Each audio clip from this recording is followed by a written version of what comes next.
Hello बच्चों, let's see the question. The question says the heat content of the system is called option A internal energy, option B enthalpy, option C free energy, option D entropy. हमें ये बताना है कि इन चारों में से heat content हम किसे बोलते हैं. So first of all, we will write the key concept. So heat content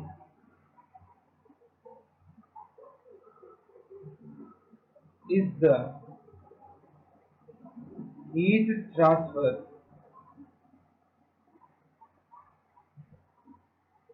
between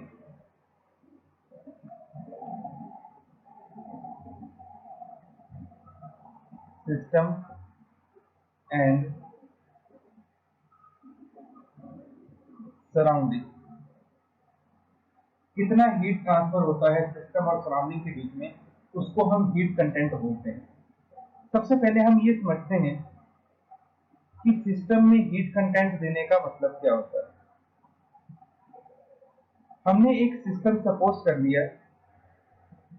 इस सिस्टम में हमारे पास एक पिस्टन लगा हुआ है, मूवेबल पिस्टन है, और इसके अंदर हमने एक आइडियल गैस को ले लिया. हम कुछ चीजें एज्यूम करते हैं. Let internal energy of system equal to U. हमने ये मान लिया कि सिस्टम की जो इंटरनल एनर्जी है वो कैपिटल यू के इक्वल है. ठीक है. और V हमने मान लिया इसका वॉल्यूम. इसका हमने V1 वॉल्यूम मान लिया. इसको हम इनिशियल वॉल्यूम बोल देंगे इक्वल टू V1. अब हमने क्या किया, सराउंडिंग से इस सिस्टम को हीट प्रोवाइड करी. हीट को जनरली हम Q से लिखते हैं, तो सराउंडिंग से हमने इस सिस्टम को हीट दी.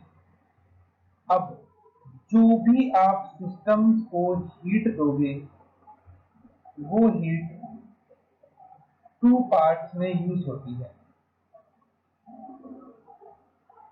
अब दो पार्ट कैसे? सबसे पहले तो क्या होगा, इसकी इंटरनल एनर्जी U है, तो ये जो Q हीट है इसका एक पार्ट क्या करेगा, इंटरनल एनर्जी को चेंज कर देगा. ठीक. First part change internal energy.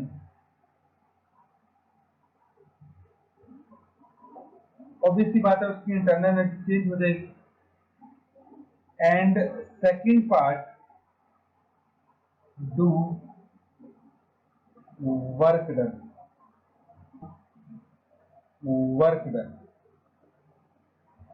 तो फर्स्ट पार्ट क्या करता है, इंटरनल एनर्जी को चेंज करता है, और सेकंड पार्ट उससे वर्क डन करवाएगा. ये जो पिस्टन होगा ये ऊपर की तरफ मूव कर जाएगा. तो पहले वॉल्यूम V1 था, अब वॉल्यूम कितना हो गया, V2. तो फाइनल वॉल्यूम हमारे पास कितना हो गया, V2 हो गया. तो अगर पिस्टन ने मूव किया है तो मतलब वहां पे वर्क डन हुआ है. तो किसी भी सिस्टम को जब आप हीट करते हैं तो वो हीट दो पार्ट में डिवाइड हो जाती है.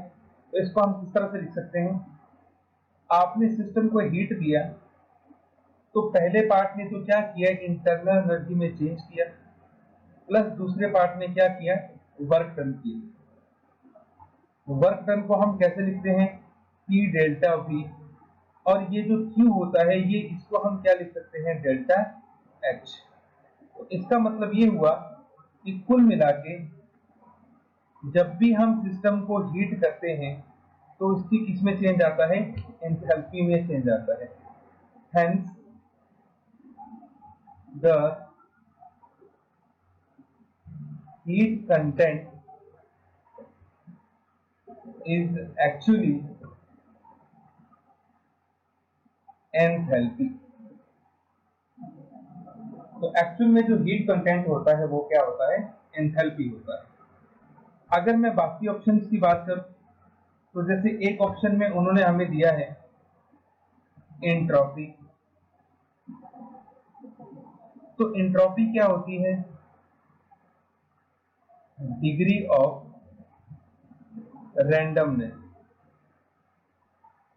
कि एक सिस्टम में डिग्री ऑफ रैंडम क्या है, डिग्री ऑफ फ्रीडम क्या है, उसको एंट्रोपी शो करता है।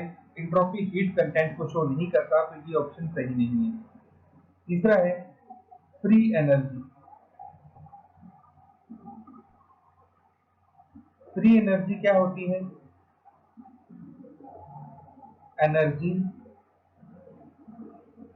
which convert into work done। जो एनर्जी वर्क डन में कन्वर्ट होती है उसको फ्री एनर्जी बोलते हैं। तो इसका भी हीट कंटेंट से, ये भी हीट कंटेंट नहीं होता टोटल, तो इसलिए ये भी हमारे पास रॉन्ग ऑप्शन होगा। और नेक्स्ट हमारे पास आता है काइनेटिक एनर्जी। तो काइनेटिक एनर्जी क्या होती है? It is the sum of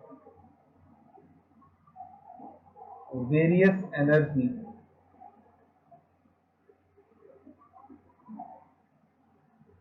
of system. System के अंदर बहुत सारी एनर्जीज होती हैं, ट्रांसलेशनल, रोटेशनल, वाइब्रेशनल, तो उन सभी का सम होता है काइनेटिक एनर्जी। तो ये भी ओवरऑल हीट कंटेंट नहीं होता, तो ये ऑप्शन भी हमारे पास रॉन्ग है। तो कुल मिला के हमारे पास जो करेक्ट ऑप्शन है वो है आपके पास enthalpy. So our final option is option number b, enthalpy. Hope you understood it well. Best of luck.